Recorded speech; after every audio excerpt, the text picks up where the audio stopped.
waaqayyo naaceen irraa fudhatu politikoodhaa kenne jechuun shi galateeffadhee isin beeku.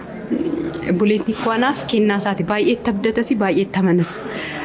Ishiitu haadha isaaniitti baay'ee ani hojjedhee jechuun ijoollee nan dahe malee guddisne otoo ishiin jiraachuu baatteen jedha.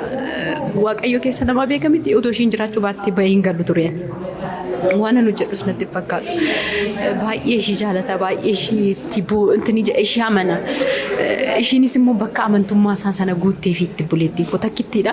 Takkittii qabdanaan jedhaniyyuu takkittii kee akkamitti akka goota itti siqiitii wanno jedheedha. Ani baay'ee sittin siqu warra maatii kootti maaliif bakka biraatti baadiyyaatti waan guddadheef amma kana mi'a maatis hin beeku. Isatu haadha sabbaas buleettis waan hunda ta'ee akkan mi'a isaanii beeku na godhe jechuudha. So otoo buleettiin koo jiraachuu baatte jedha waaqayyo too shinaa kennu baate amma kana waan tarkaanfadhu natti fakkaata. Abdii kutuun akka jirutti jiraate garuu naan abdii kutuu akkaataan abdii ittiin kutanni na godhe na guddisee aceen. Akkaataa inni keessa darbe nan beeka waan ta'eef akkaataa inni natti himu nan beeka waan ta'eef abdii kutadhus ijoolleen kun jajjabeessu. Poliitiin kun jajjabeessiti keessattuu wabiin annatu si harkaa fuudha jabaadhu. Yeroon irraa yeroo tokko nan dagadhaati ishiitu na yaadachiisa walga'ii qabdanii faanaan jetti kan si ajaa'ibu wabiin jechuudha.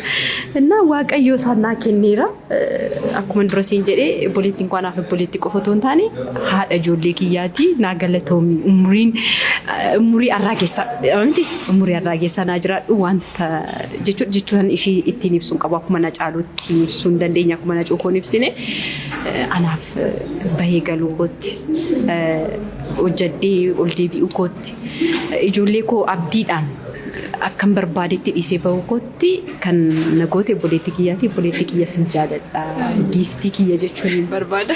Aceen gara laafessa baay'ee gara laafessa baay'ee taphataa aarisaa ifatti baafataa namarratti haaloon qabatu yoo sitti hariirree aarisaa sana yeroo sana sitti baasee sitti dubbataati yoo irratti haaloo qabattirree inni haaloo sitti hin qabatu deebisee si dubbisa.